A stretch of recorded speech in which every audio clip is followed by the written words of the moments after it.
The Patriots are definitely going to be buying at this trade deadline. They've sold off Keon White. They have sold off Kyle Duggar. They've stockpiled a bunch of picks. And that does not mean they're selling. That means they are buying. They're going to make some big moves to improve this roster because right now they can go for it for the first time in years. 6-2 atop the AFC East and a very legitimate contender in the entire AFC. So now is the time. And if it's not Myles Garrett, which would be one of the greatest, biggest trades in deadline history, then who will it be? Here are the 5 biggest trade targets for the Patriots at Tuesday's trade deadline. And no, Myles Garrett does not make the list. It's a little bit more reasonable, but I only say a little bit. Number 5 comes from the New York Giants, and that is Kavon Thibodeaux. This was a dude I loved out of college, but who didn't? Like, he was picked 5th in the draft, was great at Oregon, young kid coming in, and it's been an up and down tenure with the Giants. And I think the Giants are starting to believe that he peaked back in his second year in the league in 2023. Had 11 and a half sacks that year for a bad Giants team, although that's redundant at this point. In the 20 games since then, he only has 8 sacks after 11 and a half in that 1 year. He classically fits the mold of a 3-4 defense, blitzing outside linebacker. Actually, much like Mike Vrabel was back in his day playing for the Patriots. Kavon Thibodeaux fits that perfectly. And obviously there is some talent there. The Giants have probably gotten, I don't want to say lucky, but have done well to find more talent at those positions, which we'll talk about in a second. But he definitely has some talent. Had a massive season back in 2023. He's still very, very young for a guy who is on the trading block and is looking for a new contract soon, but he might just need a change of scenery. And that clearly would fit the mold of the New York Giants, who doesn't need a change of scenery when they're playing for the New York Giants. And typically we've been able to say that about the Patriots the last couple of years. The Pats have they have gotten good production from the linebackers this year. There have been some guys that have stepped up. Robert Spillane's been good. Kavon Chaisson's been good. But it's just a pretty thin group. They don't really have a lot of depth at that position. And they did narrowly avoid an injury to Harold Landry, their best pass rusher this year, back against New Orleans. It looked like he might have been out for the season with the way his knee kind of buckled under a hit. But they've avoided that. He is playing. They're still getting good production out of him, but you need some reinforcement at that position. Kavon Thibodeaux can absolutely give you that. He's still only 24, doesn't turn 25 until mid-December. And not for nothing, Ryan Cowden, part of the Patriots pro player personnel staff, knows him pretty well, was with the Giants last year. And the best part about all of it is he's probably pretty cheap. They've already replaced him with Brian Burns. He's playing a majority of the snaps there, and he's having a good year for the Giants. They also used a top 5 pick on Abdul Carter last year. So they've got talent in terms of the pass rushing linebackers. They have young, cost-controlled talent. So it probably doesn't take you very much to get Kavon Thibodeaux. I'd imagine a day 3 pick probably gets that done. And that instantly adds value to a defense that is good, but has the potential to be great with a few more pieces. I was a guy who was really high on Jalen Walker coming out of the draft instead of Will Campbell, the linebacker from Georgia. Kavon Thibodeaux kind of fits all the things I liked about Jalen Walker. So there you go. You could get the best of both worlds by trading for him at the trade deadline. But linebacker is definitely a position to focus in on. Another one that's on the offense to focus in on is running back. And that's where Jerome Ford of the Cleveland Browns comes in. A lot of options at running back. It just depends on how much you're weighing that position. Okay. You could go big, like an Alvin Kamara, maybe even a Derrick Henry. There's some long shot rumors about him. I'm not holding my breath for that one. Or the almost impossible move of getting Breece Hall from within the division, a guy I really love. But it's more likely than not going to be a depth piece, a piece like Jerome Ford. Now, here's where running back gets interesting because you already signed a guy after Antonio Gibson went down. You signed Terrell Jennings last week, but he's out of elevations. You can't put him back on the practice squad. It's like being out of options for baseball players going down to the minor leagues. So you realistically need another depth piece here with Antonio Gibson out for the year. This is probably the only one on the list that doesn't really have an eye towards the future, because that's what the Patriots have said, have been rumored to have that mindset going into this trade deadline that, hey, we're not just adding for 2025 when we think we can make a run, but we've got enough money and that we are willing to go for these guys who might cost a little bit more, but will be in our system for the next couple of years. So this move doesn't have that because Jerome Ford's on an expiring rookie contract. So you could keep him on board, but it does fill a pretty big need right now at a low price. And for what it's worth, this dude's fighting for a paycheck. The NFL definitely stands for not for long when you are playing running back. That average position, or that position averages about 3 years per career, as we all know. And so you don't typically get that second contract. I mean, you can go through all the once promising Patriots running backs who didn't get a second contract. So Jerome Ford will certainly be fighting for that. Good change of pace.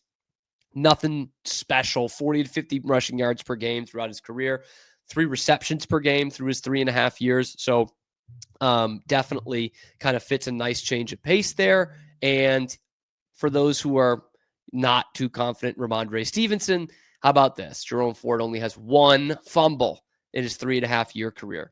Isn't going to cost you more than a 5th or 6th round pick and can definitely fill some holes for the Patriots offense, and specifically, obviously, that run game that does need to get a little bit better if they are truly going to compete in January in the AFC. And if you're not looking running back on offense, you're certainly looking at wide receiver. And there's all kinds of names that have been thrown out. Chris Olave, Jacoby Myers, Rashid Shaheed. I love all those names. I would be happy with any of those guys coming to the New England Patriots. But more than any, the one I'm so excited about potentially coming to New England is Brian Thomas Jr. So I don't know how seriously the Patriots are looking at receiver at the deadline. It's a pretty good room right now, or at least it's good enough that you don't want to maybe necessarily upset all that, right? Like Drake May is clearly elevating it. But if you are seriously looking at wide receiver, I would do anything to get Brian Thomas Jr. to Foxborough. He's only in his 2nd NFL season. And in year 1, he had a monster year, 1,200 yards and 10 touchdowns as a rookie. And in year 1 was legitimately one of the best deep ball threats in the entire league of anyone of any age. So why does Jacksonville want to get rid of him? That's a reasonable question. I just told you about the monster year he had and the only full season he had in the league. 2nd year, 1st round pick. Why does Jacksonville want to get rid of him? Well, it's a little complicated. First off, we're still trying to figure out how badly they want to get rid of him. But mainly, his production has dipped. It's dipped in year 2. He's averaging more than a reception less per game than last year. His yards per target is 3 yards less. He's averaging over 20 yards less per game than his rookie season and only has 1 touchdown through 7 games after having 10 in 17 games last year. The Jags, perpetual rebuild. They gave up a lot to get Travis Hunter in there, and they have a different, new offensive-minded head coach this season. And if we're being honest, the numbers for Brian Thomas Jr. are probably going down because Trevor Lawrence is his quarterback. A guy that's averaging almost 10 yards a target and 15 yards of reception last year should not be seeing a massive dip in those numbers in year 2. With Drake May as his quarterback, Brian Thomas will be maximized in a way that Trevor Lawrence just can't do. He can't do it. Again, this receiver room, decent shape, but they do not have a true deep ball threat. They got rid of that when they let Tyquan Thornton walk and go to Kansas City, which is crazy to say now, but I would take Tyquan Thornton on this offense. That is for sure. Kayshon Boutte has made some nice plays down the field. Pop Douglas and Stephon Diggs have gotten open down the field a couple of times, but you don't have a guy that takes the top off a defense who has an 80% success rate against press man coverage. And then you all of a sudden, you can't play the Patriots. You can't play them. You can't play a man. You can't play him zone. Drake May is going to pick apart all of it. And you don't have a true deep ball threat for a quarterback who has the best deep ball in football this year. in Drake May. So imagine adding a guy who is actually a true take the top off the defense kind of threat. And he's 23 years old. Talk about an eye towards the future. He's in his second year in the NFL. Former first-round pick. And Bleacher Report's trade proposal is crazy. They only have the Patriots giving up a second-round pick and Marte Mapu. Are you kidding me? I'd do that in a heartbeat for Brian Thomas Jr., man. I'd pay for that crazy expensive Uber ride from Logan to Foxborough. In a second, I would do that. Wide receiver is not the number one need again, but these are the kind of guys you should go for. If that's what it's going to cost, you say, shit, man.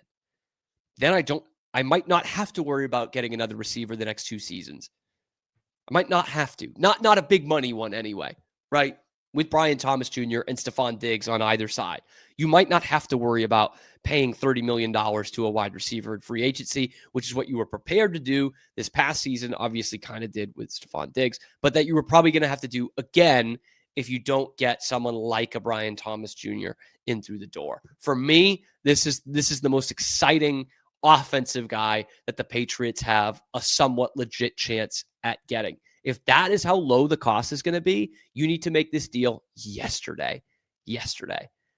Like Brian Thomas Jr.'s numbers with Trevor Lawrence are not nearly going to be the same as they are with Drake May. Drake would unleash this kid just like Thomas did in year 1 in the NFL. No doubt in my mind. He would be a phenomenal fit for the Patriots and would absolutely elevate their offense. But of course, the Patriots are looking mostly defensively at this trade deadline. And specifically within that, they are trying to look at edge rushers. Okay, they just let one go and Keion White for nothing, but he wasn't really fitting into the system. So now's your chance. Okay, you've got Kyle Duggar off the books after next year. Okay, you got more cap space than anybody anyway. You got all these draft picks. So how are you going to fix the edge rush? That leads us to number 2 on our list. The number 2 trade deadline target for the Patriots, Trey Hendrickson. We talked a lot about him yesterday. Of course, he would be near the top of this list. No one on this list of Patriots trade targets changes the team quite like Trey Hendrickson would. He is the only one so far that completely elevates what the Patriots defense could be, which is already pretty solid. He can make them great by coming into Foxborough tomorrow. Now, there are some concerns around Trey Hendrickson. First off, he's 31 years old. I'll get into why I'm not too concerned about that in a minute. But he also did just re-aggravate a hip injury on Sunday against the Jets. Those are always tricky. Never something you want to hear about, a hip injury. The good news is the Bengals don't think it's serious. Take it with a grain of salt. It's also 5 days before the NFL trade deadline that they're saying that. And despite his age, Trey Hendrickson plays a lot. I'm not so worried about age as I am about dependability. And since the start of 2023, he has started 41 games out of 41 games. And all he's done in those 41 games is put up 39 sacks. The Patriots have a good, solid, top 2 in the division kind of defense. They do. Maybe top 10. They're right outside the top 10 in a lot of the big defensive metrics in the NFL. They do not have a game wrecker anywhere near the level of Trey Hendrickson. Not even close. This guy would take them to another level. The closest thing you have is kind of a game wrecker in the middle in Milton Williams. He's played really well. You've got sort of one on the back. I don't know if you can have a game wrecker cornerback, though. But they need a guy, 3rd and 7, pin the ears back, get to the quarterback. Trey Hendrickson is that guy. The other good news with this is he is still on the market, on the trade block, because Cincinnati can't lock him down long term. That's the whole problem here. They can't lock him in. And as they continue to lose at 2-6 and harass their season ticket holders who are trying to cancel their tickets, I don't know if you guys saw that story. It's pretty funny. They're looking for a dance partner here who could pay Hendrickson for years to come. Enter the team with more cap space than any team in the league. For all the major trade rumors floating out there for the Patriots, Trey Hendrickson is the one that makes the most sense, in my opinion. Big splash that can happen and would make sense for both sides. Trey Hendrickson is the one that makes the most sense. But Cam, he's only number 2 on the list. What are you talking about? Because there's one other guy who's a little more enticing, but maybe a little bit more exclusive. And we are sticking with the edge rusher. The number 1 Patriots trade target in my book at this trade deadline is Maxx Crosby of the Vegas Raiders. Mad Max, man. How could it not be? Like, just the sniff of this guy being on the trade market, you're like, all right, let's go. Like Trey Hendrickson, he's a guy who could put your defense over the top. And at 28 years old, he has all the added benefits that Trey Hendrickson does not. Okay? He's in the prime of his career and is one of the best pass rushers in football right now, if not the best pass rusher. I mean, between him and Myles Garrett, Trey Hendrickson, Micah Parsons, we're talking about all of them on today's show. Clearly, that's where the Patriots are focusing in on. He's led the league in tackles for loss twice, was in the league lead last year before he was shut down for the season, a little ankle injury on a bad Raiders team. In terms of that future outlook, because that's what it all comes back to, that future outlook and how the Patriots are looking at it. Signed a 3-year extension worth $106 million, but it's not going to kick in for a few years. And that will keep him locked down through 2029 when he's 32, which is the perfect amount of time to keep a pass rusher. Like that is when 31, 32, maybe 33 is when these guys really start to lose a step and they're not the same players anymore. So right now, you've got him locked in at a pretty good number, a better number than Myles Garrett for the next, through his age 32 season. So you've got him locked in for 4 years here. So that would be huge. The Patriots have shown some interest in the past, the same way kind of everybody else has. You know, there were some rumors last year that they would give up their top 5 pick for Maxx Crosby. And it's certainly going to cost you a first-round pick again, more than one, I would say. And the Raiders are saying, no way. No way. That's why Trey Hendrickson at number 2 feels a little bit more realistic, because the Raiders are, no way, we're not doing that. And it makes sense, but like, you're rebuilding too. And the same thing I said about Myles Garrett with the Browns, if it's going to take you 2 or 3 years to win, you're rolling the dice that Maxx Crosby is still going to be an effective player for you at over $30 million a year when you are about ready to win. So maybe their thought process is, okay, Cam, then pay him the money for that time and then trade him when you are good and still get some value for him. There's not going to be as much value. There's going to be a couple of first-round picks here to get Maxx Crosby.